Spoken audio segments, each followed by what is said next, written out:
Welcome everyone to this special Mid-Atlantic Salon event. My name is David Troy and I'm the host and curator of TEDxMidAtlantic.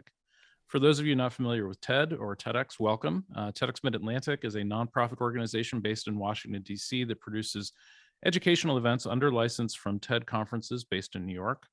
We're one of many local TEDx event communities you've undoubtedly seen either in person or online, and we're one of the oldest, largest, and few regional TEDx communities, and we've been producing conferences since 2009. As much of that has been disrupted during the pandemic, we've been hosting various periodic virtual events that we think speak to particularly relevant topics. And so it should not be surprising that we have been following the situation in Ukraine quite closely, and we wanted to take an opportunity to respond to it. So looking at this war and tracking this set of issues, it's clear that this is about something much bigger than just a regional territorial conflict. It's also about authoritarianism versus democracy, nationalism versus multilateral alliances. It's about oil and gas, and it's about the rise of dictatorial strongmen, so-called strongmen, who claim to have all the answers. And so it's this topic that we want to address this afternoon. We're joined today by three leading experts in the field of psychology, each with their own specialty insights and points of view. And we've asked each of them to prepare a short TED-style talk that outlines what they think is most important to understand about the present moment and the current urge towards autocracy. So our first speaker is Dr. Bandy X. She's a medical doctor, a forensic psychiatrist, and a world expert on violence, who is board certified and licensed to practice in 4 states. She became known to the public by leading a group of mental health professional colleagues in breaking the silence about the immediate past president's dangerous mental impairments. She is currently president of the World Mental Health Coalition, which is dedicated to promoting public health and safety. Please welcome Dr. Bandy Lee. Thank you very much. I'm afraid I didn't prepare a formal talk, but I believe I have been invited because I edited The Dangerous Case of Donald Trump. 37 psychiatrists and mental health experts assess the president. I'd also like to mention that I wrote Profile of a Nation, Trump's Mind, America's Soul. And in it, I describe very much the phenomenon of this kind of strongman as an ecological problem. And so when we talk about powerful leaders who are also mentally impaired, we are talking about a public health issue, not so much an individual issue, because there exist such individuals all around. In fact, those with dangerous personality disorders are thought to be at least 5% or more of the population. And the question, therefore, is why do we have a situation where such a person has been allowed to rise to the position of leadership? Now that the mask has fallen off of Vladimir Putin and his invasion of Ukraine turns out to be not the cold, calculating, maybe even peace-loving person that Putin projected himself to be, but rather an irrational, self-destructive person who couldn't seem to have figured out that he wasn't quite prepared to lead in this war. And especially in the beginning of the war, he seemed almost to subscribe to delusional beliefs, such as that he was going to invade this country because it's not really a country, or that they were targeting Russia, or that they were full of Nazis and committing genocide. And we can easily see that these are not normal modes of thinking. But while there's a great deal of analysis that's out there and a lot of psychological analyses that are done by non-psychological experts, it's particularly marked that we don't get the kind of depth of analysis that we would have access to if we had experts speaking on these issues. And we have a considerable amount of psychological knowledge, research, experience, and scientific data to back up very much of what we see and how we could deal with such individuals. And yet we don't avail ourselves.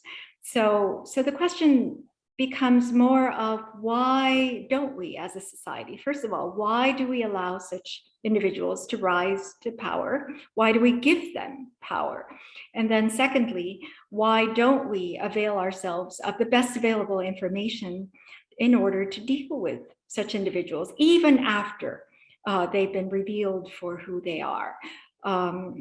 For many, the invasion of Ukraine was a moment of illumination, where people realized that this was not a normal person. But psychological professionals have recognized the personality traits and the disorder and the damage that he acts out of from our clinical experience. Another societal question is, would the mental health field step up? We have seen during the Trump era that psychiatry as a field, rather than perhaps meeting one of the greatest psychiatric emergencies this country had known, especially because of the dangers of the weapons he had in hand, chose rather to take advantage of the situation, and in the end profiteered rather than help the situation. The American Psychiatric Association, for example, received windfalls of federal funding in ways it had never seen perhaps in its history during the Trump administration, for stepping in and silencing mental health experts. And so now we have a situation where we know someone is obviously showing himself to be disordered. He is not cold and calculating at this point. He's very much self-destructive, but destructive of others along the way. And we can see a great deal of his psychology in how he is manifesting, in terms of not only in terms of what he projects onto Ukraine, but what he unfolds in Ukraine. One eventually manifests outwardly what has been going on inwardly. So we ourselves are experiencing very much the kind of warfare and struggles and chaos that has been going on inside his head, no matter the mask that he has put on. Well, often the question comes up, is this insanity? Well, insanity defined by eventual self-destructiveness, no matter how one believes that one is advantaging oneself through one's actions, or even in the belief of self-preservation, we find that those who are disordered and those we label as being diseased are actually do behave this way, and often you find that they project their own mental impairments onto others, and we find with the Nazi genocide, for example, they or even the way that the Soviets dealt with dissidents, that they often label others, healthy others, as being disordered. So that's where expertise becomes useful, and that we can distinguish between those who are simply trying to deny the disorder versus those who are being imputed with the disorder. And now, after the civilian bombings, the targeting of children and maternity wards in ways that are truly cruel and reflective of sadism, traits of sadism.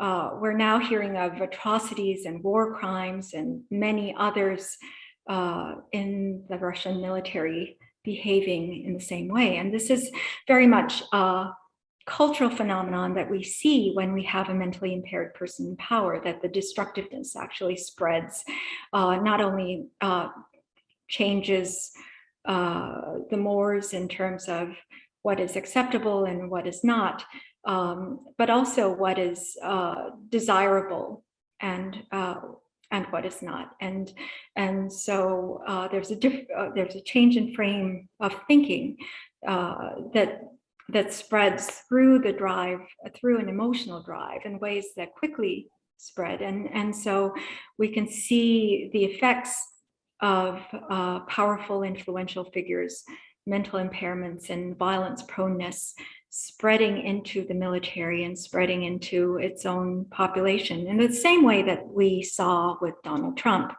the culture in our country is vastly different than it was 5 years ago in terms of what we accept and the level of violence that we need to be fearful of. So you asked about remedies. As I said in the beginning, when we have a destructive, mentally impaired leader, it's more about public health, the health of our society, and also the mental health of our society. And these things are always ecological issues, and that we deal with the person who is the offending agent and spreading a lot of the dangers and problems, but also the people who support them and the vulnerable wounds in the population that find affinity in an impaired leader, and also the environment that gave rise to this kind of situation. And as for Donald Trump, I had been suggesting that there were signs of a public mental health crisis looming since about 25 years ago, mainly because of the change in circumstances, such as the rapid rise in inequality. We can see the same thing happening worldwide because with the onset of globalization, there's also been a great deal of inequality and rise of the gaps between the rich and not only the rich and the poor in individual countries, but also between rich countries and poor countries. And these are conditions that are set up for the kinds of phenomena that we see that eventually manifests in violence. And those are the kinds of areas that I studied, which I'm happy to speak more about as we go on.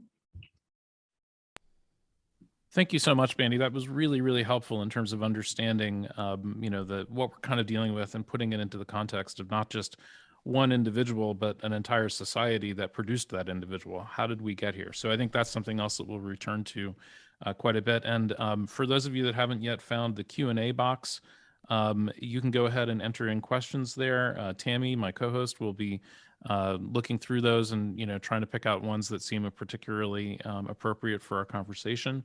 And we plan to be here until 6:30 p.m. Eastern time, so we'll have some time to answer your questions and get into some detail. We may not be able to answer everything if it's not necessarily totally on topic, but please bear with us. We'll do our best to try to reach as many of your questions as we can. So next up is Dr. Stephen Hassan. Steve and I became friends back in 2020 when we were working to try to decode the very messy and ugly world of QAnon. And he was guest here on a program that we did then called Dismantling QAnon. Since then, we have been working together closely on a variety of topics related to disinformation and undue influence. Steve is an expert on undue influence, brainwashing, and unethical hypnosis, and he's the author of best-selling books, Combating Cult Mind Control and The Cult of Trump. And for over 40 years, he's helped thousands of individuals and families recover from undue influence or mind control. He is sought after as one of the foremost authorities on undue influence, brainwashing, deprogramming, and controlling groups and individuals. So please welcome Steve Hassan. Thanks so much. And can somebody enable screen sharing? Because I did prepare a few slides. Okay, you should be able to click the share screen button. It says host disabled. All right, try again now. Okie dokie. There we go. And play from start. So that's the first slide. And what I wanted to start with is just my talk as a mental health professional is based on going on 45 years of activism and learning as a mental health professional. But actually, I had an experience that led up to me getting interested in this bizarre field. In 1974, I was recruited into a front group of the Moon cult. It was February of 1974, and my girlfriend had dumped me, and 3 women approached me at Queens College. And it's an interesting story, but needless to say, I had a radicalization that happened within a few weeks. It started with lies and deceptive recruitment, but it morphed into a totalist environment, isolated me from my family and friends, and I became a Moonie leader where I was meeting with Moon and other top leaders discussing how to take over the world, basically, how to subvert the United States government because God hates democracy, satanic. This is a slide of the mass wedding. That's how a lot of people know of the Moonies. And these are all believers, and Moon would say, you and you, you and you, you and you, and you'd have 5 minutes to decide if you wanted to accept the Messiah's choice for you. More recently, this is one of his sons, Sean Moon, who has what's called the Rod of Iron ministry, and he has 2 compounds training people for warfare in the streets of America. And his brother, Justin Park, has a gun factory making assault rifles as well as pistols. And Sean Moon was at the Capitol during the insurrection effort, saying it was Antifa, and the Washington Times, the Moonie newspaper, was saying the same disinformation. There he is at the Capitol, and saying it's Antifa, not us. So I got out of the cult because my family organized a deprogramming after a near-fatal van crash, and so if my family hadn't intervened, when this was taking place at the Capitol, I was thinking I could have been there because, in fact, in '74, Moon said, we're going to go to the Capitol and fast for Nixon because God wants him to be president, despite Watergate. And I was like such a true believer and fanatical. So my frame is really cultism, authoritarianism, and mind control, as Dave said in the introduction. And this is a simple graphic, but the key point with this is that most people are fringe members from my point of view, and different levels of commitment and involvement. But within each level, there's a different understanding, different information, different mindsets. So I was a sub-leader. I was right below Moon, being groomed to run my own country when we took over the world. And so I was privy to conversations like we have to amend the Constitution and make it a capital offense to have sex outside the Unification Church weddings. That was not public knowledge, and I was a whistleblower when I left the group. This is a very important slide, and you will be able to get this slide on my freedomofmind.com website. But I want everyone to think about the influence continuum from ethical to unethical. And on the first level of individuals, it's being yourself, love, compassion, conscience, creativity, free will, and critical thinking. And my experience was that I was given a pseudo-identity and told to be a small Sun Myung Moon and think like him and feel like him and walk like him and talk like him. And in fact, I developed a pseudo-self, a false self, which was totally based on they will love me if I do what they tell me to do.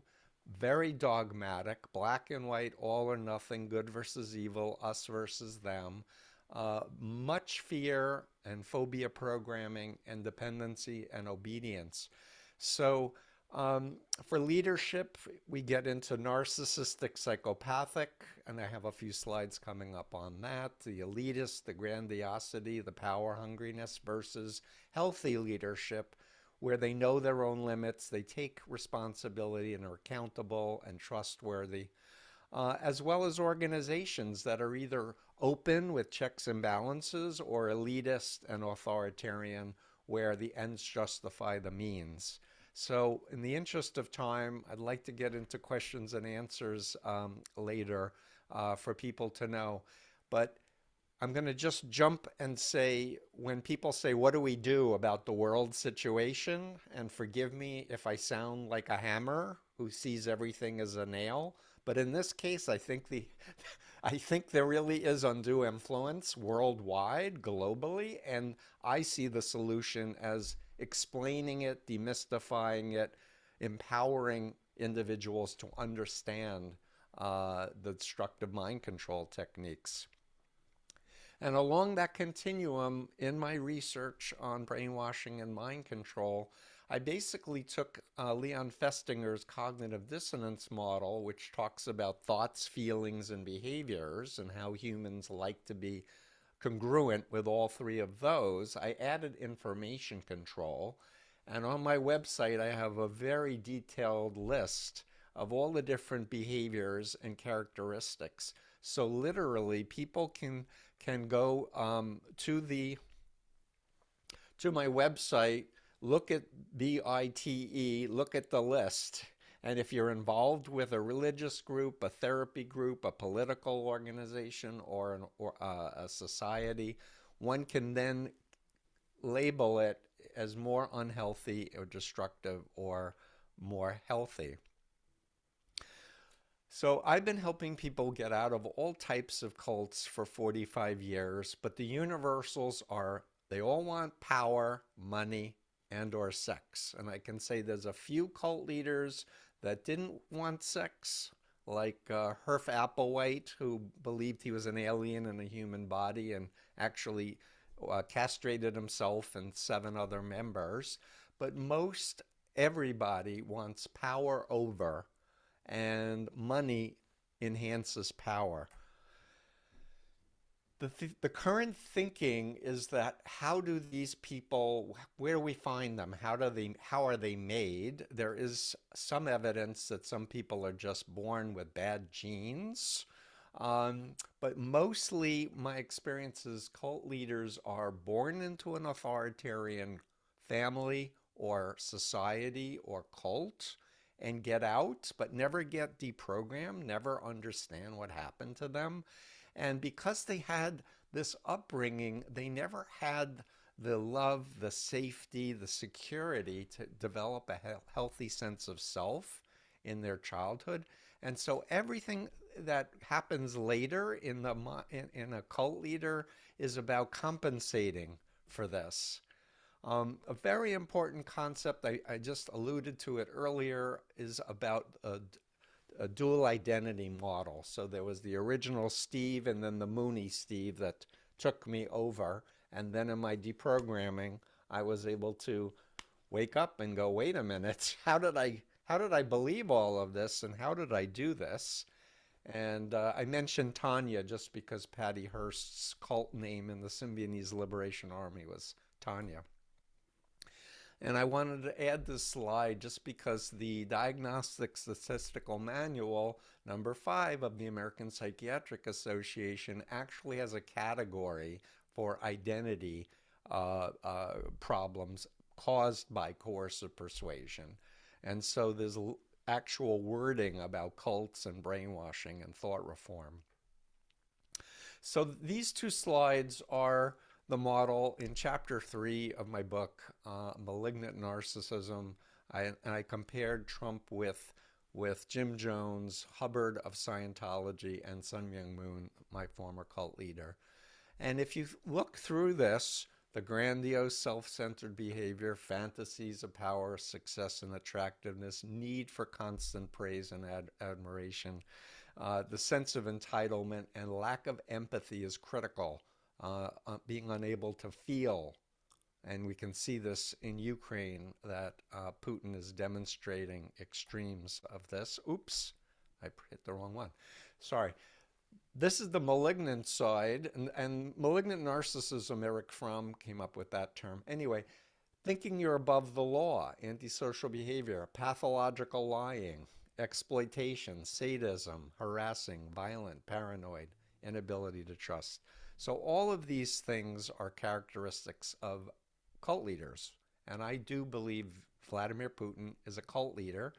And furthermore, I believe, I just lost all my slides. Where'd they go? Holy mackerel. We can see them. Yeah, there was a bunch in between these. All right. Well, I guess I'm you're so going to have to sorry. improvise. I'm going to improvise. So I'm going to stop sharing so I can just finish off what the points that I wanted to make. I was actually invited to Moscow after the Soviet Union fell by psychiatrists and psychologists because so many cults from the West were pouring in and they wanted to understand it. And I went there and I taught for a week. And as I was going through the models, the reaction was, Dr. Hassan, do you understand you're describing the whole system of pedagogy of the Soviet Union? You know, Dr. Hassan, do you understand we would put political dissidents in psychiatric hospitals for criticizing the regime?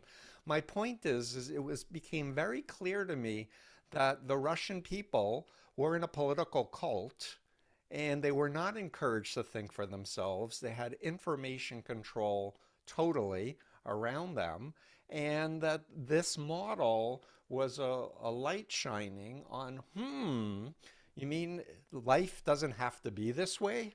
And in fact, it doesn't need to be this way. And so my thesis, very different than what I'm seeing in the media, instead of saying Putin's insane, Putin is a dictator, I think of him as a political cult leader who was raised in an authoritarian regime. Then he went into the KGB, and his cult self is on automatic pilot to restore Russia's greatness. And so if we're going to talk strategy for what to do, we have to think about entering his model of reality and the Russian people's models of reality. And we need to come up with some solutions for how to convey information. I have one more point and then I'll wrap up and give our next speaker a turn. But what I've learned is that when you're in a mind control cult, you don't feel it, you don't think you are, but you'll say that other group was, and I will often show videos of the Heaven's Gate people before they died. Oh, you may think I'm in a cult, but this is the wisest thing I've ever done. I'm going up to the spaceship. Literally, they talked like that. And I've yet to show that video to anyone and not have them say, oh man, those people were in a cult. Those people were brainwashed, right? So the idea is to not attack the leader, the doctrine, or the policy straight on, but find examples, and I would say Nazism is the key example here with Putin and the Russian people, to go through Hitlerian brainwashing and mind control techniques, explain the bite model, give examples, but the key is asking questions, not trying to argue or persuade, I'm right, you're wrong, but asking questions that propels people to go, that doesn't exactly fit. And with that, I'm going to wrap up. Thank you so much. Thanks so much, Steve. That was great. Sorry for the small technical challenges there, but I think we can manage that in the final edit. So just to remind folks, we are taking questions using the Q&A tool. So if you do have questions you'd like to ask our speakers, please go ahead and leave them there, and Tammy will help us to triage those. So our next speaker is Nick Carmody. Nick has an undergraduate degree in management of criminal justice from Concordia University, Wisconsin, and a law degree from the John Marshall Law School in Chicago, as well as a Master's of Science degree from Tiffin University in Ohio. Nick has a private practice based in Denver, Colorado, and also works with low-income children who have experienced trauma, many of whom are currently in foster care. And Nick has, had a pretty prominent voice online in terms of helping people to try to understand the psychology of, people like Vladimir Putin and other authoritarian leaders that have emerged in the world. And I think that, this combination of speakers, I think, is going to really help us to get at, what might be going on here. How do we address it? What kinds of strategies might work? And so I'm very pleased to welcome Nick Carmody. Thanks, Dave. Appreciate it. I'm going to touch on a few things that Bandy talked about as far as why people rise to power, as well as touch on some of the destructive potential that Putin may have, and then also touch on what Steve mentioned as far as the binary framing of issues in the world, the black and white type of thinking. I think initially one of the reasons why somebody like Trump comes to power is that we often tend to try to well, sociopathy is so foreign to most people that it's difficult for us to try to understand the behavior and the motivations. We're constantly trying to interpret their behavior or view them through this normal lens or filter of normal human nature. And what that basically causes is that there's this failure of imagination to anticipate or understand the sociopath's behavior because it's so outside of the range of behavior that we understand and that we how we operate. And what it basically causes is that it continues to allow the sociopath to exploit vulnerabilities and leaves everyone else confused and trying to figure out what just happened and why. Something else I want to talk about is a gaslighting tactic. One of the reasons why I think a lot of people have gravitated to my work is because I've basically articulated some of their experiences they've had in their personal lives with, whether it's a family member, a spouse, somebody who has had a personality disorder. And some of my own observations and experiences, it's something that I've described as the manipulation of the interaction timeline. And the manipulation of the interaction timeline occurs when a narcissist distorts a sequence of events, or more specifically, distorts the timeline of that interaction. In this context, the sequence of events begins with an egregious action by the narcissist that causes healthy and functional people to react in a rational, humane, and sane way. The narcissist or the sociopath will manipulate the timeline of events by dismissing or ignoring their own initial egregious actions and then characterizing the rational reactions to the narcissist's behavior as an unprovoked act rather than as a reaction. This gaslighting technique is not only an attempt by the narcissist to dismiss and avoid accountability for their initial egregious behavior, but it's also an attempt to cling to a delusional concept of unfairness and to embrace victimhood by claiming that they are being attacked without provocation. Documentary filmmaker Albert Maysles once described tyranny as the deliberate removal of nuance. Incoincidentally, tyranny is often the inevitable destination of narcissism and sociopathy, with the deliberate removal of nuance providing the vehicle. This dynamic has been on display over the last several years because, as we have repeatedly seen throughout the world, and especially in American politics, nearly every issue is framed in binary, zero-sum terms. If something doesn't go 100% in the narcissist's favor, they claim they're being treated unfairly. This is because narcissists are pathologically subjective, meaning that they can only see the world through their own limited perspective and believe they deserve 100% of the proverbial pie or 100% of the transaction, and anything less than 100% is then viewed through the lens of unfairness. Unsurprisingly, dictators and wannabe dictators covet and demand 100% power, 100% of the authority, and 100% loyalty. Narcissists also claim injustice when they lose because their pathological sense of grandiosity, combined with a hyper-fragile ego, precludes them from being able to accept being beaten fairly or by a better man or woman. As previously mentioned, the absence of nuance results in life being defined in binary terms such as winners and losers. In this binary frame context, you either win or you're a loser. When life is framed in this way, it has the effect of removing the emphasis from the process of winning, which can be defined as an affirmative merit-based action, and instead puts the emphasis solely on the avoidance of loss. Essentially, you don't win by actually winning, you win if you avoid losing. This mindset not only justifies every tactic or behavior, but it expands the definition of winning to include anything that avoids losing, including deceit, betrayal, criminality, and even inhumanity. Therefore, in the sociopath's mind, they only lose if they fail to avoid losing. This creates a pathological belief or value system where the only limits to winning are those that they place on their willingness to lie, cheat, and steal. In this pathological context, winning is synonymous with lying, cheating, and stealing. And when viewed through this lens, Trump's early statements of there's going to be so much winning and you're going to be sick and tired of the winning were revealed as not only being cryptic, projected confessions, but as seen with Trump's attempt to extort Ukrainian President Zelensky, and as seen with Trump's lies about the 2020 election, it was also a predictive window that revealed Trump was capable of doing anything to avoid a loss. When reality threatens a narcissist or a sociopath's self-concept, it may cause them to feel weak and inadequate. which they then attempt to alleviate by creating alternate realities and revisionist histories, or by attempting to project strength. Unfortunately, sociopaths equate strength with cruelty and inhumanity, and this is exactly what we're seeing in Ukraine. As far as Putin, I think it's important to view Putin's psychological profile through the lens of the great man theory.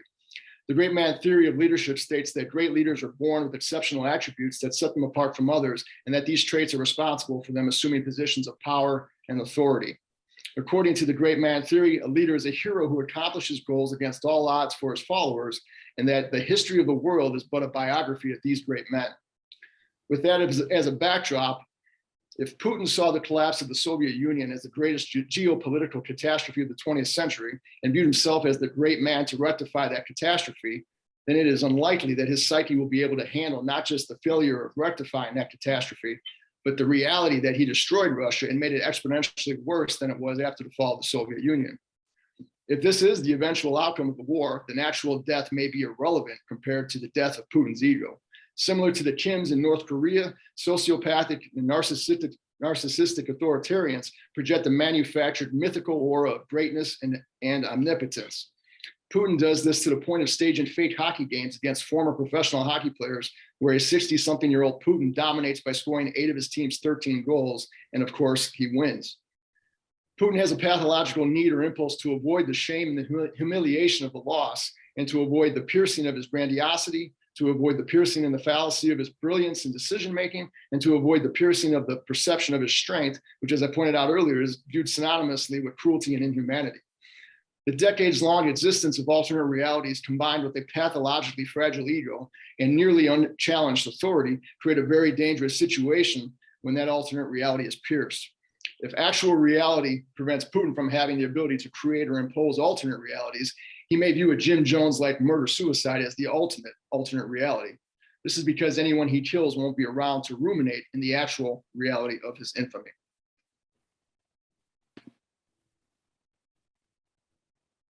And we can move to questions if you like. That was terrific. Thank you, Nick. I really appreciate your, kind of complete view of that situation. And, I think that's something that's very much on a lot of people's minds right now. So I think we'll make that our first question, which is, what might we expect from Vladimir Putin as he is increasingly cornered and faced with what appears to be the reality that, the Russian army is not 12 feet tall. They are not conquering in the way that they thought they would, not even close. And, it's unclear that, Russia's future might even be intact at this point. Like it's really not clear where this is going. So, I know some people that, think that, a malignant narcissist is going to be very intent on their own self-preservation at all costs. And certainly we do see that kind of behavior sometimes. But at the same time, when they are feeling cornered, I think, people like Jim Jones or David Koresh or Adolf Hitler might be perhaps better blueprints to follow in terms of what malignant narcissism does when cornered. So me, as a total non-professional who is a complete neophyte compared to you guys and your credentials, I'm curious if each of you wanted to maybe take a stab at that question. Want to pick one of us first, Dave? Yeah, sure. Maybe we'll start with Bandy. Yes, absolutely. I think what you pointed out, and that these extreme narcissists, in fact, there's a spectrum that we can see from pathological narcissism to malignant narcissism to sociopathy. They all occur along a spectrum. And what we see is that even though they incur such destruction on the world, and it looks like they would do anything for self-preservation, the core of them is actually destructive. And in the end, they are prone to being destructive not only of others, but also of themselves. Their suicide rates are higher than the general population, just as their homicide rates are higher. And I've dealt with many of these individuals, mostly in prison settings, because I specialize in treating violent offenders. They often engage in self-mutilation and, as I said, are at risk of self-destruction. So to believe that just because they have taken a win-at-all-cost approach and have seemed to be preserving themselves at the expense of everyone else. They are actually doing it in a disordered way, and that they eventually destroy themselves also, and that they would do anything for psychic survival, especially those who have narcissistic traits are going to hold their self-image above anything else, and they would rather destroy the world and destroy themselves than to damage their self-image, and that will take precedence even to physical survival. Got it. So just to clarify that, do you think that, Putin would get to a point where he would, in some way endanger his own safety as long as it meant that like nobody else won either? Or do you think that he would do whatever he could to preserve his own being, even if it meant the destruction of everybody else? Well, he would preserve himself at the destruction of everyone else. But even if he were eventually truly cornered, that he saw no way out than to destroy all others and himself, that is a very close possibility compared to a normal individual. And that's why the situation is so dangerous. They have the largest nuclear arsenal in the world. Don't have to repeat that, but this situation is extremely dangerous. And in fact, we've averted many more near world annihilations than we would like to imagine. I think accidents alone are 13 counts. And so to have these weapons in the hands of someone who is actually prone to violence, not wise as maybe some former leaders might have been. This is not our Cuban Missile Crisis moment. We have to be aware of just how perilous this instance is. I think that's wise advice. Nick, would you like to weigh in on that?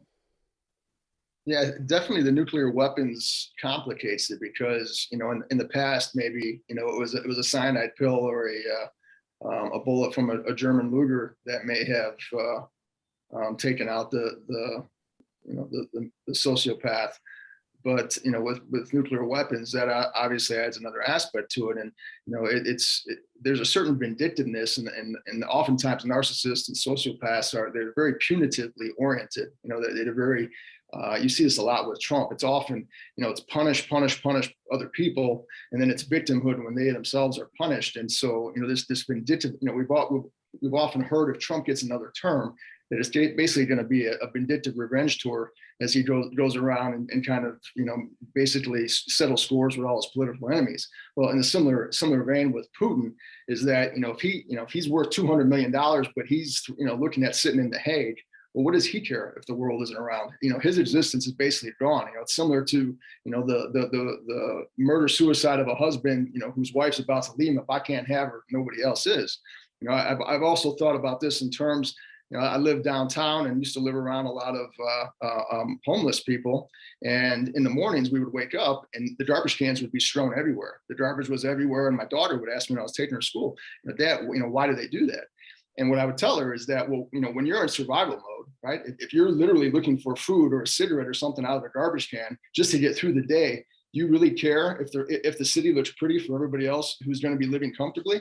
And so, similar, with Putin, if he's in survival mode, what is he? Why is he going to care if he leaves a beautiful world for the rest of the country? If he's basically living day to day, or whatever his situation is, if he's on trial or if he's being deposed by his own people or he's in The Hague, for him the vindictiveness and the desire to make everybody else pay and to leave nothing for anybody else, it's a very real possibility. No, that makes a lot of sense. And I think this line of thought has just not really been considered properly by a lot of the media yet. So I'm glad we're able to get some of these views out there. Steve, do you want to just round that out? Sure. I want to start by just saying, I just know what's in the media. I'm not privy to the, intelligence reports and interviews with people who actually know Putin. I did do an interview with Craig Unger and Yuri Shvets, who did the American Compromat book. And what Yuri Shvets was a KGB agent until the Soviet Union collapsed, and then he moved to the United States. And he said that Putin was a nothing. He was a very low-level KGB person. And furthermore, he said that the Soviet Union had cultivated Donald Trump for decades. Like, this is well known amongst the KGB people, that you take American business people and you put them on the hook, and Putin was a recruiter, I understand. So I think that what I want to say is that I agree with Nick and Bandy, and I would add another piece that I haven't been hearing in the media either, which is the Christian apocalyptic, worldview of many of the people in the cult of Trump, and Dave, and Bandy, the cult of Trump. My thesis is there were a lot of cults that were influencing Trump and who were bringing their followers. There's a piece in there that's so frightening to me about, well, if there's a nuclear holocaust, that will bring Jesus back and God will remake the world, magically. Well, that's a really dangerous belief. And I really think the answer has to be psychological, being smart psychologically to message the entire world, because there's a lot of smart people with a lot of resources, but I don't think they have a correct diagnosis around Putin. And what I want to say is, yes, David Koresh, but the ATF could have lured him into town, put him under arrest, and collected all the guns, and it never would have been a thing.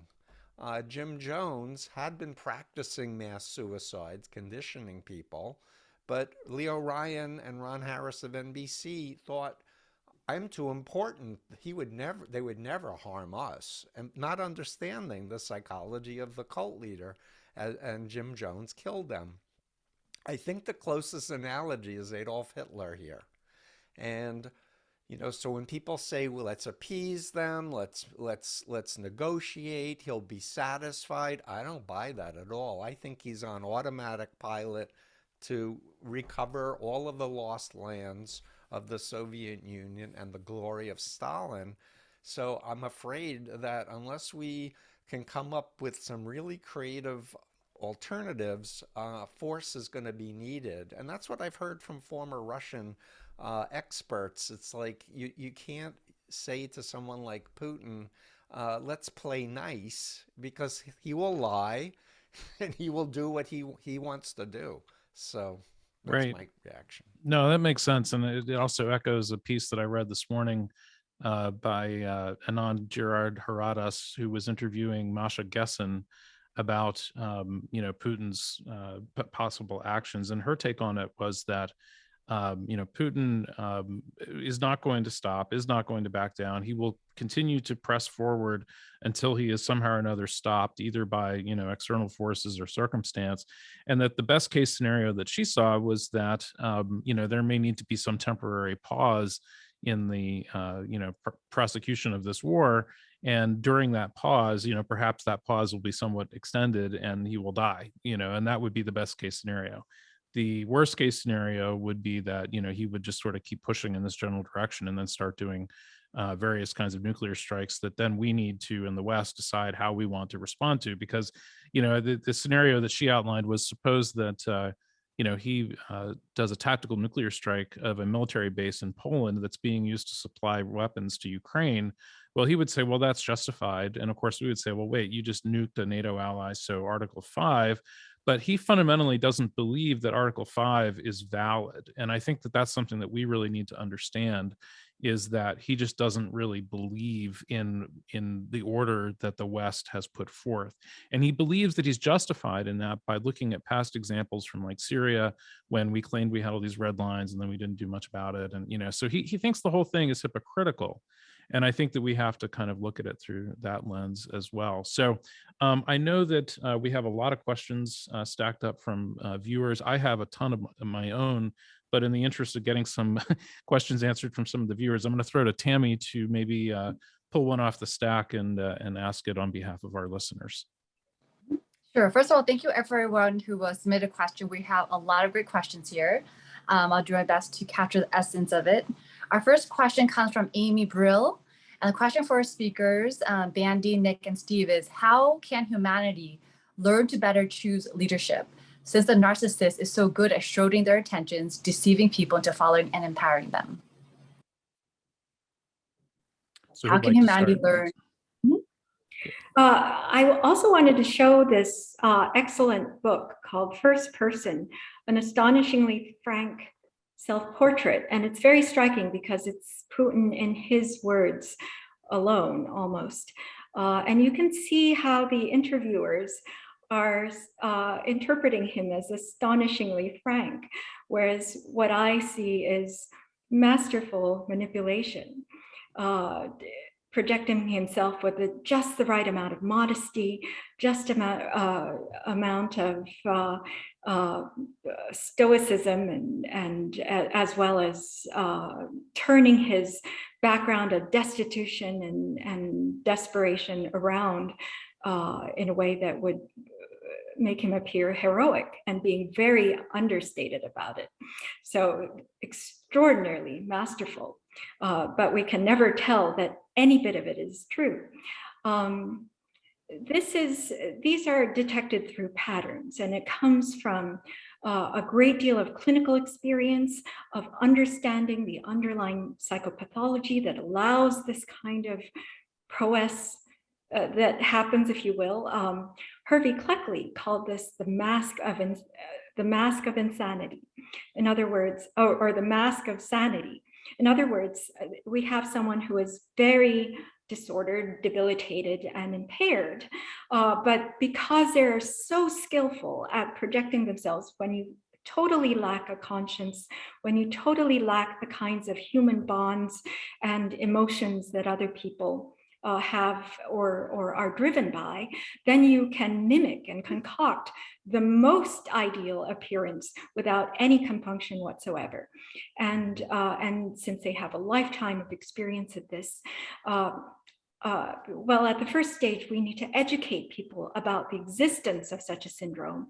We need to educate about the holes and inconsistencies that give them away. And then finally, we have to work on improving the state of our collective mental health so that we do not fall into the traps and we do not become so attracted to the defenses and the compensations that actually come from symptoms, come from a lack. In other words, even just start calling them strong men instead of fragile men. That's why I always put it in quotes. Yes, Yeah, I noticed. If I can add, I totally agree with you, Bandy and Nick. And I think one of the biggest faults is that Trump has not been held accountable. And when you have somebody like this and they think they're getting away with it, and there are so many co-opted American politicians and media outlets that are permitted to put out disinformation, it's sending a signal of weakness. And my perception is we've been reacting when we should be proactive. And the one thing about cult leaders and cults is if you understand the leader and you understand the ideology, you can predict pretty assuredly how they're going to act under any situation. And I'm just not seeing that vision. I think, Nick, when you were talking and saying the average person can't comprehend the mindset of a psychopath, that's exactly right. People need to understand how dangerous this is. And if Putin is saying, yeah, we can nuke Poland, in my opinion, unless he knows he's going to get nuked back, if he pulls that thing, he may try it, because the weakness that has been conveyed is not, sanctions are good, but that's not what's going to be effective. You need real strength here. And what Masha was saying this morning in this interview was that, the first rule is to believe the authoritarian when they tell you what they're going to do. He has been saying what he's intending to do here for quite some time. And in fact, one of the frustrations that I've had personally fighting in the disinformation and, information warfare realm is that, we've been seeing that this war was incoming for like 8 years. And, everybody was kind of like, well, he's probably not going to invade. It's like, no, dude, he's going to invade. He would not have invested all of this time and energy the last 8 years if there was not something coming down the road. And that was something else that Masha also pointed out. So very much in agreement with her views on that. Did we get a sufficient answer to that question? Do we feel like we want to add some more onto that, Tammy? Or Can I touch on something Steve said real quick? Sure. As far as the accountability, of Trump and the actions is and I think that it's relevant also to Putin, but narcissists and sociopaths, they seize upon weakness, right? And if you remember back, I think it was literally the day after Mueller testified on Capitol Hill that Trump was on making the perfect phone call to Zelensky and extorting him for $391 million that was to be used to defend himself against the guy who's now invaded him. And so, when Trump has repeatedly not been held accountable, it emboldens the narcissist, it emboldens the sociopath, and they just keep pushing forward. And we've seen that, as you pointed out, with Syria, with Crimea, the same thing happens. When they sense weakness, they're going to just keep seizing upon it. Yep. Yeah, exactly. And we don't have to have each of you weigh in on this, but given that we were talking a little bit about Putin's background, Matthew asks, how much do we know about Putin's early life before he joined the KGB? Was he subject to any of the unhealthy developmental influences that are known to cause malignant narcissism or sociopathy? I know, I think we know that he did have kind of a traumatic childhood. There's a whole story about his mother. I don't know if any of you want to speak to that, but that's certainly something that seems relevant. Yes, his mother is said to have fainted from starvation. His father was almost killed in the war, and he lived in a communal apartment with 2 other families where he would encounter rats all the time along whenever he climbed the stairwell. And there was a stick hanging so that he could help free the way. There was no hot water and no bathtub. Yes, all this is, well, it's consistent with Leningrad during the time after World War II. And so it seems very much a true story. Of course, he spins it in a way that makes him appear heroic, but what he doesn't reveal is just how much it has wounded him and damaged him. Of course, they would do anything not to reveal that, but we see that obviously the wounds were there. Violent individuals do not arise without being hurt themselves. So hurt people do hurt people. Yep, that makes sense. And certainly, being in that context, in the post-war kind of realm, when things were really tough in Russia, I mean, it certainly would make sense that he would be traumatized by that. So you can at least understand how that happened. Tammy, is there another question we want to maybe try to field? Sure. Next question is from Randy Gaffner. Essence of it is, to his knowledge, the way that these leaders are selected is by design and agreement. Is it likely that the mental health challenges of Putin and Trump in the past and present are enabled and mirrored in the population by the population put them in place? Good question. Yeah, so who'd like to maybe field that? Anybody? May I say one thing about it? Sure. Yes, I often think of the phrase informed consent. Informed consent implies that we have full mental capacities, that we have all the information at hand that we need, and are aware of the pros and cons before we make a choice. And in medicine, it's absolutely required. We apply it to almost every other area of life. You are not allowed to stand trial unless you are competent to do so. You are not allowed to sign a will unless you are competent to do so. Competence is assumed until proven otherwise. Well, we see lots of signs that the population in the US and elsewhere are being conditioned in ways or restricted in information or misled in ways that they cannot possibly make informed consent. And that's what we see in totalitarian and authoritarian regimes.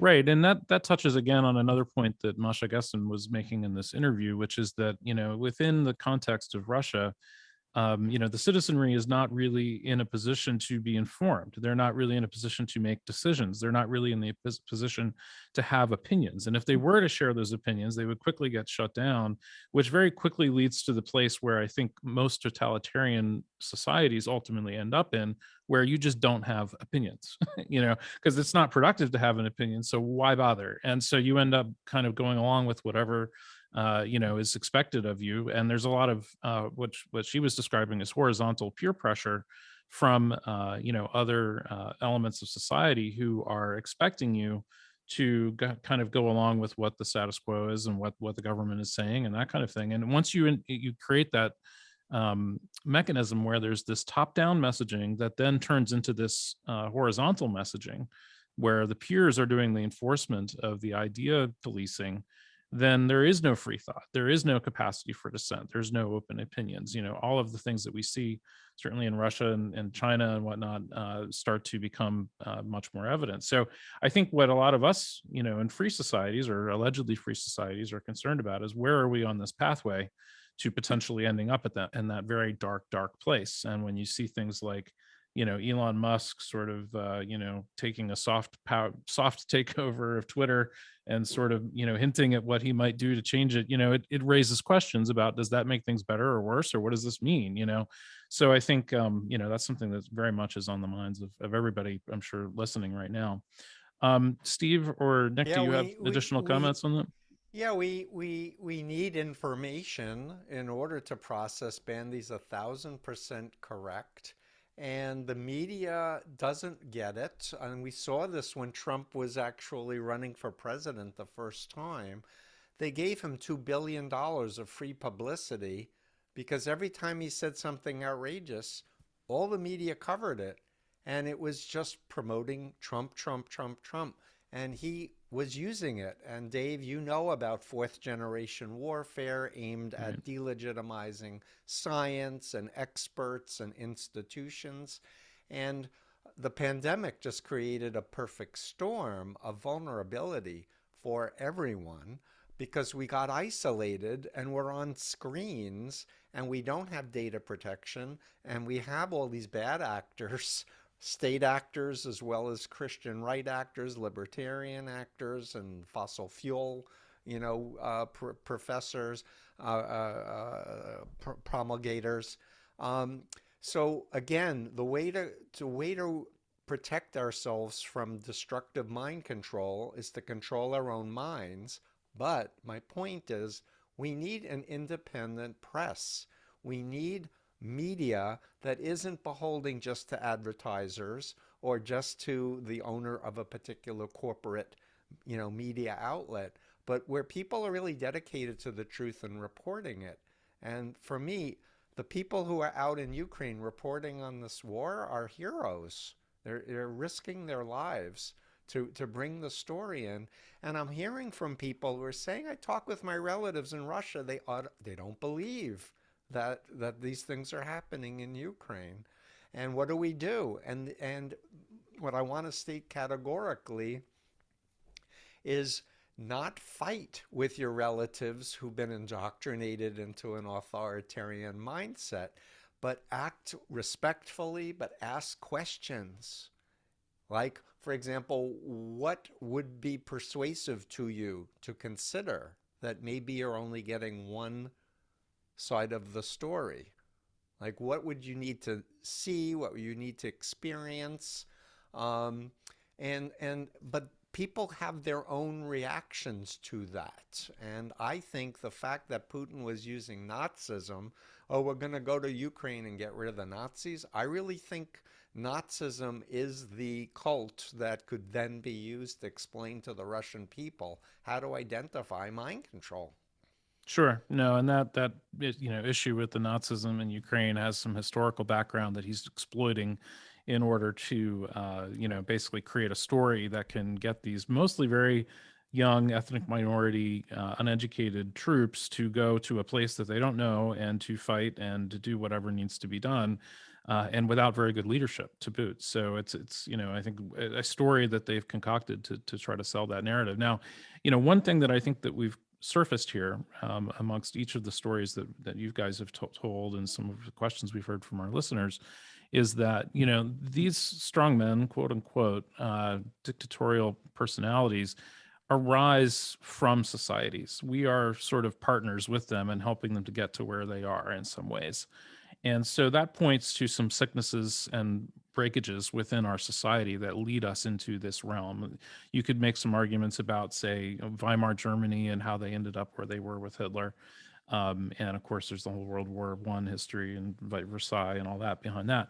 But in terms of societal illness in, say, like the West or the United States right now, one of the things that to me is right on the periphery of this discussion, but doesn't always come into it when we talk about things like leaders, is things like addiction and how, the need to connect has led many people in society into conspiracy cults, various kinds of authoritarian mindsets that come along with that, as well as addiction, and how those two things are often in connection with each other. I know, Nick, you've talked about that quite a bit online in terms of the relationship between these things. I wondered if you could just maybe briefly offer, a little bit of a framework for people to think about that, because I do think that all of these things exist together in continuum. For what I wrote about, it was basically a theory trying to understand some of the the behaviors that were playing into the tribalism or the cult conspiracy theory, susceptibility, some of the QAnon stuff, and some of the stuff. It's something I had actually written for a thesis in grad school, or tried to write for a thesis in grad school, but I had to take it out because we just didn't have the resources to study it. But it's just basically what was causing the extreme tribalization. And one of the studies that I found was that they had found that there was an area of the brain that would activate when people experienced physical pain. And similarly, when that same area would activate when people experience social isolation or exclusion. And so, what that would suggest is that, there may be, almost a pain avoidance component to defy or to resist or to disagree with people with whom you derive a sense of identity from, whether that's your church, whether that's your political tribe, whether that's your family. That the pain of isolation. And this is, I forget his Johann Hari, I think is his name. Yeah. He's done really good work on connection. And, he has a book called The Scream, and then another book strictly about connection and depression. And I think it's quite relevant to this. So that loss of connection, whether it's political or religious or whatever it may be, that's a very that's a very traumatizing experience to have, to be isolated from people, that you've known your whole life, that people that you love, people who love you. And, it's just a very powerful, attachment to these, to the tribes or to the institutions, and also very powerful to disengage from them if, they're going off the rails. Right, exactly. And I think this gets back to Steve's point about the dual identity. You've got, your real identity, and then you have this cult identity. And the issue with bringing people out of the cult is that they basically have to kill that other identity that they've built, which includes all of these social connections over which that identity is derived. So, that's an incredibly tall ask, I think, for a lot of people to say, oh, stop believing disinformation. Well, wait a minute. What does that mean? It means that I have to pull myself out of this social milieu that I may have accumulated online or in person or through other means that effectively kills my identity. So I think that's something that people need to keep in mind as we consider this. And then also, those groups and those individuals project their identity and their hopes and their wishes onto these authoritarian leaders oftentimes. So it's all one big network that's interconnected. Tammy, is there another question that maybe we could Can I just add in? Sure, yeah. Something. So I just want to say addiction. So people can be addicted to their screens, to their phones, to apps. That's the first point. Secondly, shunning or excommunication is in fact a very powerful social punishment tool in cults, for sure. But I want to just highlight phobia indoctrination, which is a concept most people don't think about, that a mind controller can deliberately install a fear, an irrational fear in someone in order to take them over. And very quickly, I'll just say that I was brought in the Moonies to see the Exorcist movie And then Moon gave a lecture about how God made this movie. This is what would happen to us if we left. And from that moment on, I was afraid of my own thoughts. I could only allow positive thoughts. Otherwise, it was satanic entities invading me. So I self-regulated in my cult identity and suppressed my real identity.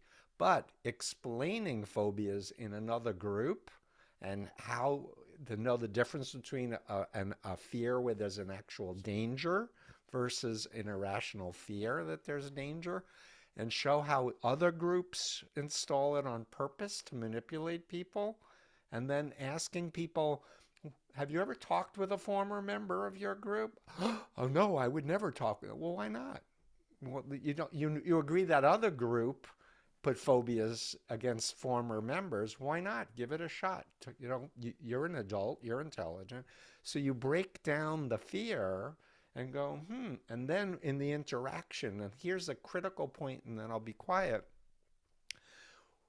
Everybody who has a loved one who fell into the cult of Trump or QAnon or these extremist beliefs and groups, so many just cut off contact with their loved ones and friends because they felt so traumatized in interacting with them.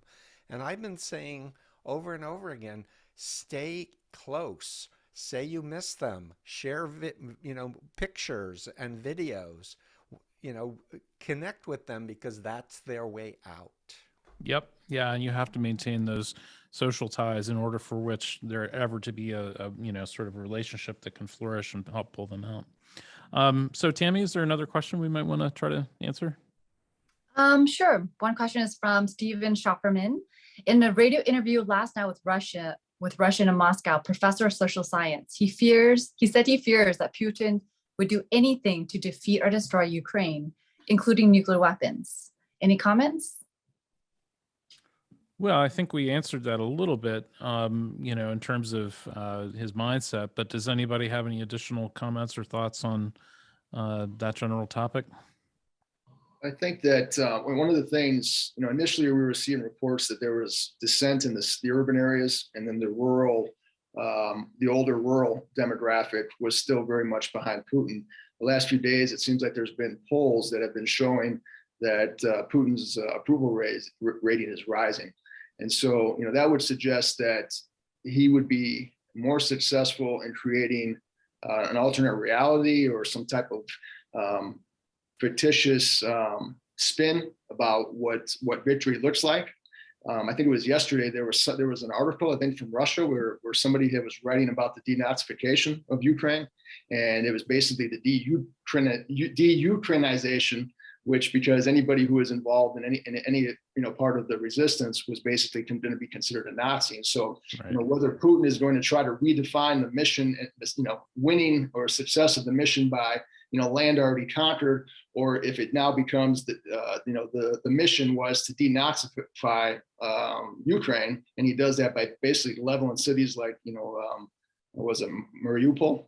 Yeah. That if that ends up being how he defines success, we may be seeing more of that, because that way it allows him a face-saving measure to pull out while still having some measure of success, and also kind of satiating his sadistic vindictiveness towards the Ukrainian people who have obstructed his overall plan from the get-go. Right. And, I think that whenever we hear that kind of language of othering, where we're saying, okay, there's these group of people that are the real problem and they're really bad, that's always, usually a precursor to some kind of, strong genocide. And we're certainly seeing evidence of that in Bucha and whatnot over the last few days. So I think that that's all, very much cause for concern. I think, these scenarios are just very unpleasant to consider, for sure. Tammy, is there another question? Sure. This is a unique one. So it's from Rhonda Lehman Davenport. Is this kind of narcissistic sociopathic behaviors always male-oriented, or are there female examples? And can you please address this? There are female cult leaders, but I'd say there's 1 in 50. Mostly they're men. Is my Yeah, I can think of like experience. Teal Swan off the top of my head as an Yeah, interesting Elizabeth case. Clare Prophet, but she Yeah, took over when her husband died, Mark right. Prophet.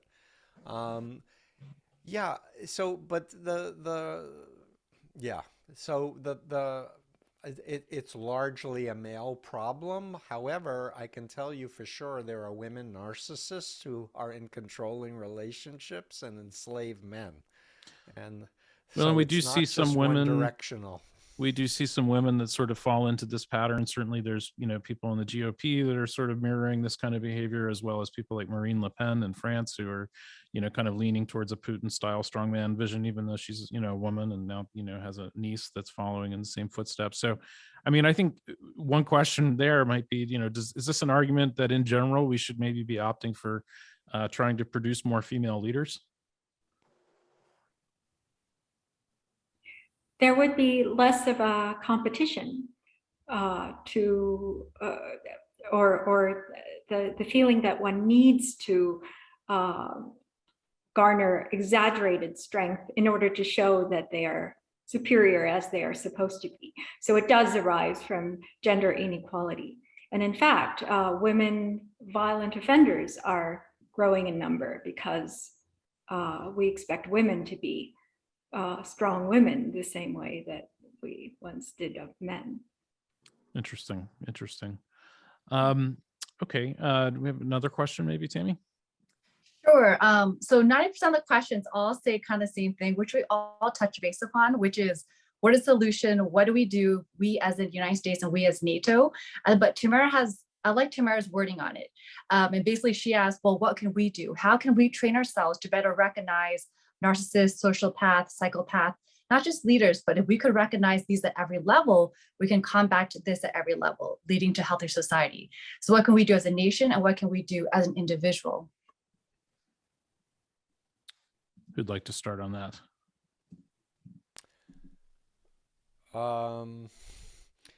Yeah, I'd say if people understand the list, and it's on my website of Malignant Narcissism, and if you're watching any of the documentaries or any of the news stories with cult, court cases, you can see this malignant narcissism pattern over and over and over.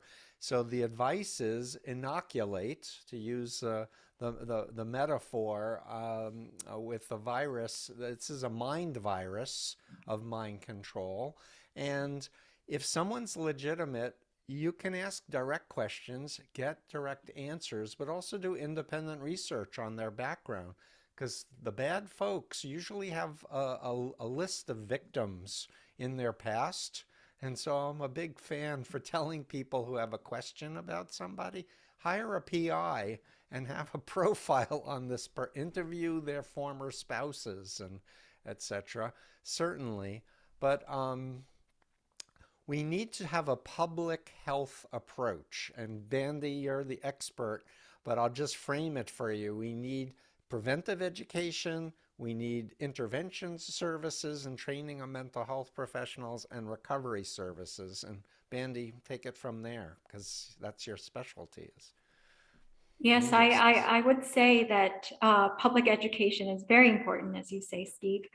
And the fact that we do not have mental health experts speaking about these concerns every single day is really an injustice to our society.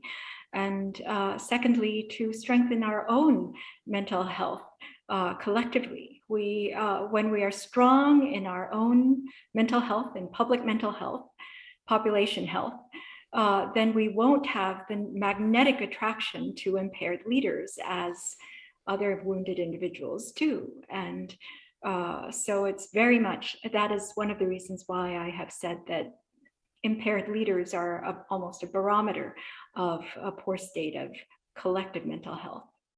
Yeah, and beware of people who are certain. When someone says, I know more than all the generals and all the economists, warning, warning, warning. It's like, well, I alone can fix it, huh? Right. No, I think those are really, really well said, Bandy, in terms of the overall collective health of a country is kind of reflected in who we end up selecting as our leaders. So I think we want to be mindful of that and try to steer our public health towards our selecting much better leaders. Now, one question that I had that I just wanted to quickly address, if we can fit it in, is Robert J. Lifton wrote a piece a couple of weeks ago. And of course, some of you, I know, Steve, you're friends with Robert, and he's kind of one of the godfathers of this undue influence study, and wrote the original kind of book on this from like 1960. He wrote a piece. Chinese communism, thought reform, and the psychology of totalism. Exactly. Yeah. So talking about the Chinese system of totalism and really how people are trained not to think in China. He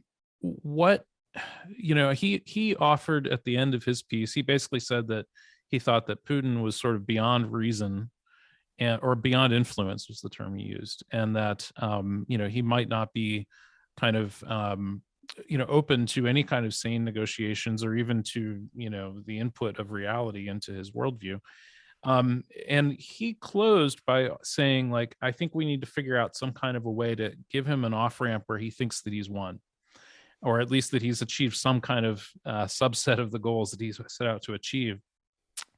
And I loved his piece because I feel like he diagnosed it perfectly, but I'm not so sure about the prescription because I don't know what that would look like. And it makes me very nervous because it feels to me like a stalemate of some kind, or that we're going to somehow or other lose that. Do you guys have an opinion on how Lifton concluded that piece?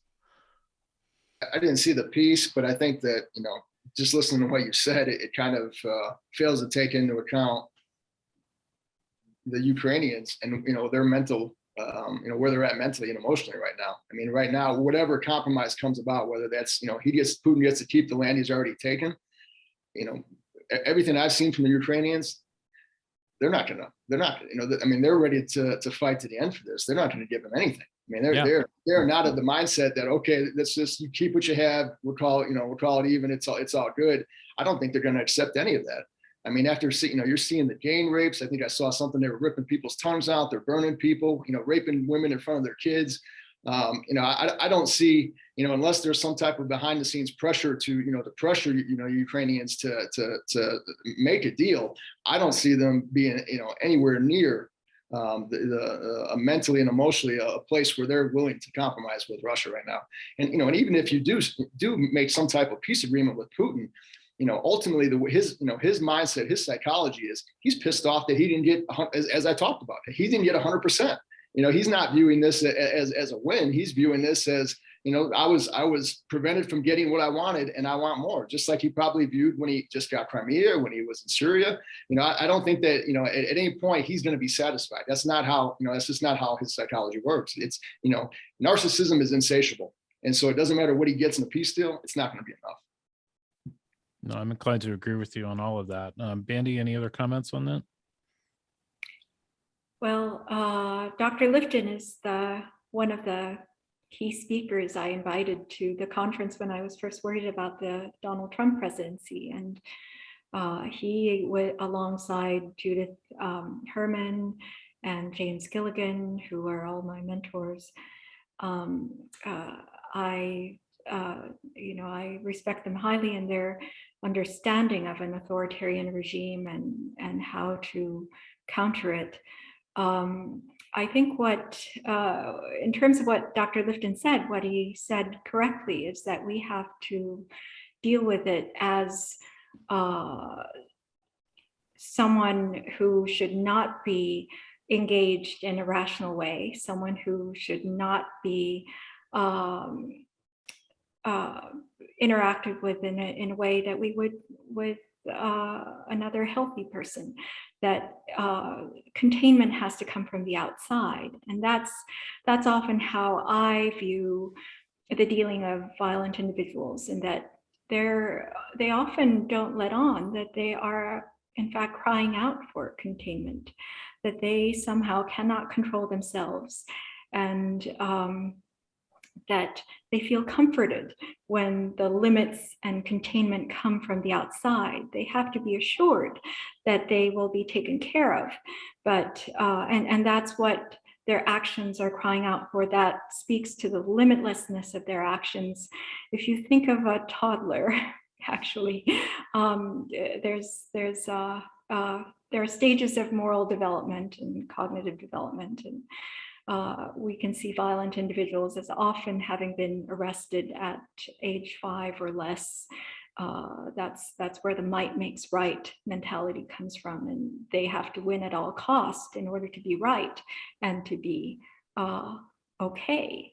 That they really are crying out for containment, and I fear that we have missed a lot of opportunities, and the more opportunities we miss, the more emboldened they will be and the more dangerous they are. Same with Putin, and this is the peril we face for not holding mental health and psychological knowledge to be important in all human affairs. Really well said. I really appreciate that. Steve, you have anything else to add on Lifton's comments? I think we have to clean house in the United States, and we need to hold those accountable who've been compromised by Russia or other ideological cults. And again, my prescription is mass education, and the media could have an expert mental health professional on as they're telling a story, explaining, oh, this is a psychological technique of projection. Trump is saying that Hillary's doing a coup, but he really is doing and sure. Educating people in my opinion, is the way to go. Well, and that speaks to decoding, the everyday language of the news and connecting it into what it actually means. We are awash in information, but we are not very good on context or meaning. And, from my perspective, as somebody that's been focused very much on disinformation and information warfare, one of the chief challenges that we face is that we keep falling for whatever the latest, crazy thing of the day is. And nobody, let's pick Disney, for example. Everybody's upset about Disney. Well, nobody looks at what that actually is, which is appealing to traditionalism, and traditionalism being used as a societal wedge. And every time we see something that's appealing to traditionalism, we should say that's traditionalism again. They're trying to use this as a societal wedge, and we just have failed to do that again and again across so many different contexts. So I need to compliment you, Dave, because you've done the historical analysis to show this is not a new thing. Yep. Yes, it's a new period of time, but your medium pieces and the other work that you produced, I think is really important for people. Well, and I've just spent today writing 2,500 words on 1933 to 1971, which is frankly necessary to understand this current context. You need to go back and look at that stuff. So anyway, that's going to be coming out soon. It's going to be published in a periodical. So, you can look for that. But again, that historical context is really necessary. So with that, we are pretty much out of time. I want to thank all three of you, our panelists, Nick, Bandy, and Steve, for joining us today. I know you made time out of your busy schedule to be here, and we super appreciate it.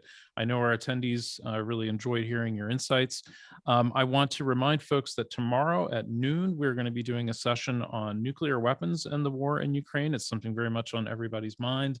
We'll be joined by TEDxMidAtlantic 2019 speaker Emma Belcher, whose talk from TEDxMidAtlantic 2019 now has about 2 million views, as well as Sarah Bidgood, who was a nuclear non-proliferation expert. And I also wanted to just put out there, if any of you are looking for things to do to make a difference in Ukraine, I would ask you to please consider donating to World Central Kitchen. That is the nonprofit organization that is run by Chef Jose Andres. And the CEO of that group is actually the co-curator of TEDxMidAtlantic, Nate Mook. So he's a dear friend, and they have been putting their lives on the line to feed people in Ukraine. And I sincerely hope that you would consider contributing to their work. You can donate there to World Central Kitchen at wck.org/donate. We will be editing these talks and putting them online in some form. We're going to submit the individual talks from each of our speakers tonight through TED, and they should, in theory, get online there pretty soon. We'll also attempt to post this entire session on YouTube and post that on our website at TEDxMidAtlantic.com. So again, thank you all so much for joining us. It is so gratifying to be able to join, to be able to host these kinds of impromptu conversations that are so necessary. And I hope that you all got a lot out of it. And we look forward to seeing you next time. Thanks again, everyone.